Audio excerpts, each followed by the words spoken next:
Okay, so share ko sa inyo to guys, no, kung paano itigil ang auto deduction sa ating GCash account. So kapag gumagamit kayo guys ng isang application guys, maring na-click ninyo yung subscription details ng isang application.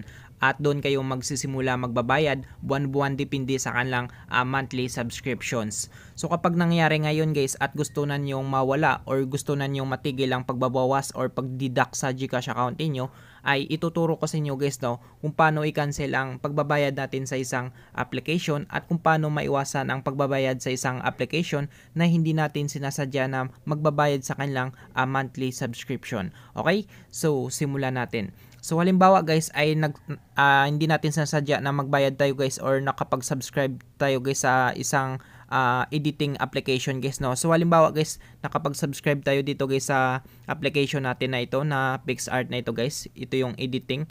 So hindi natin alam guys, no, na na-avail na natin pala yung subscriptions nila guys. So gusto natin siyang i-cancel guys, no, para hindi siya mag-deduct sa ating GCash account guys, no. So yung gawin lang natin guys ay pumunta lang tayo guys sa ating Play Store. Yan. So kung makita nyo guys, ito yung Play Store natin. So punta tayo dyan. So wait lang guys, no. Yan. So naglo-loading pa siya guys. Yan. So pagdating natin dito guys sa Google Play Store natin guys, ang gawin natin dito guys para makita natin guys yung mga application guys na nakapag-subscribe tayo or avail tayo ng subscriptions nila guys. Ang gawin natin guys ay pumunta lang tayo dito guys, no, kung gusto nating i-cancel yung subscription natin guys para hindi na tayo magbabayad sa susunod na buwan na pagbabayad sa kanila guys, no. So punta lang tayo guys sa profile natin para ma-cancel natin yan. So click natin yung profile natin. Yan. So wait lang guys, no. Yan. So pagka-click natin guys ng profile natin guys ay ito na yung lalabas guys, no. So hanapin lang niyo dito guys yung payment and subscription guys. So ito siya guys, no, kung makita niyo guys, payment and subscription guys. So dito natin guys ma-cancel yung pagbabayad natin guys sa GCash natin guys, no, para hindi sila magbawas guys sa ating GCash guys. Okay? So i-click natin guys yung payment and subscription. Papakita ko sa inyo guys, no. Yan. So pagka-click natin guys ng payment and subscriptions guys ay ito yung lalabas guys, no. Yung gawin natin dito guys, i-click natin guys yung subscription. Yan. So click natin subscriptions guys, no. Yan. So wait lang natin, naglo-loading guys, no. Yan. So nandito na tayo guys, no. So dito sa subscriptions guys ay dito natin guys makikita guys lahat ng mga application guys na kung saan guys ay nag-subscribe tayo guys or nag-avail tayo ng subscriptions nila guys, no. Yan. So halimbawa guys, no, ito guys yung na-avail natin na subscription guys. Ito yung PixArt application natin guys. Yan. So halimbawa mga ganyan yung mga nakapag-subscribe tayo sa kanila guys or nakabil tayo ng subscription guys. So ibig sabihin kapag naka-subscription tayo guys ay buwan-buwan guys, no, magbabayad tayo guys ng monthly nila guys, monthly subscription nila guys. So yan yung pinagkakakitaan nila guys, no.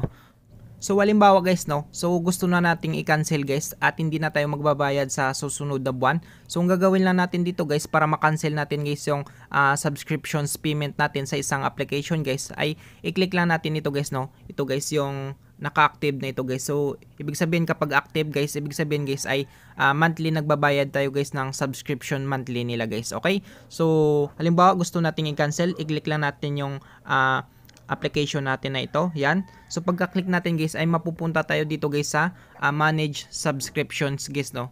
So manage subscriptions na ito guys. So makikita natin dito guys yung binabayaran natin guys, no. Yan yung mga upcoming charge natin at yung primary payment method natin. So GCash yung gamit natin dito at yung backup payment method natin. Yan. So makikita natin dito guys yung details ng subscription details natin guys sa isang application guys. So halimbawa guys gusto na niyong i-cancel guys at wala na kayong pangbayad sa isang application na palagi na binabawasan yung laman ng GCash account niyo guys ay i-click lang natin ito guys, no, yung cancel subscription na ito guys. Yan. So cancel subscription guys. So sa akin guys hindi ko siya i-cancel guys, no, kasi example lang ito guys yung video tutorial natin guys. Okay? So sa inyo guys kung gusto niyo i-cancel para matigil na yung pagbabawas sa GCash nyo guys, i-click lang natin guys yung cancel subscriptions guys. So automatic yan siya guys, no, ay hindi na siya magbabawas sa ating GCash account guys. So para maiwasan nyo guys yung pagbabayad sa isang application or yung pag-subscription sa isang or pag-subscribe sa isang application or yung pagbabayad ng subscription monthly sa isang application guys, yung gagawin nyo guys kapag nakita niyo guys yung application guys na nag-offer sa inyo guys ng monthly guys or VIP guys, ay wag na ninyong guys i-click guys no, para hindi na tayo magbabayad guys ng monthly charge nila guys, okay? So kailangan talaga nating basahin guys bago tayo maglagay ng primary payment method natin guys sa isang application guys, para hindi tayo ma-charge guys no sa babayaran natin guys na monthly payment ng isang application guys. Sa isang application kasi guys ay meron silang tinatawag na subscriptions na kung saan yan ay isa sa mga pinagkakakita ng owner ng application or gumawa ng application. At tayo namang user or gumagamit ng kanilang application ay meron silang ino-offer sa atin na monthly subscriptions na kung saan buwan-buwan tayo magbabayad or taon-taon tayo magbabayad sa kanilang subscriptions. Kapalit niyan ay ma-access na natin ang mga premium tools ng isang application.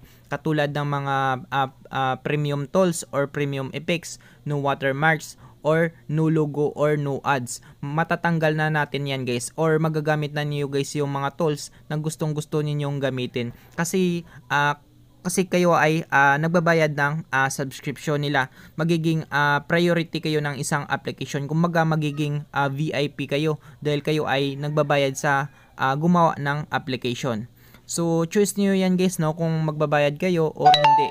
Kung hindi kayo magbabayad, okay lang naman, pero hindi niyo magagamit ang mga premium tools ng isang application. May limit lang ang pwede nyong magamit. Okay? So yan yung benefits ng isang application guys no kapag kayo ay nagbabayad ng kanilang subscription. So I hope guys na makatulong sa inyo itong video tutorial natin. Sa mga bago lang sa ating video tutorial, huwag nating kalimutang i-click yung subscribe or follow button para sa ating mga susunod na pagkikita. Maraming salamat guys no, and God bless guys.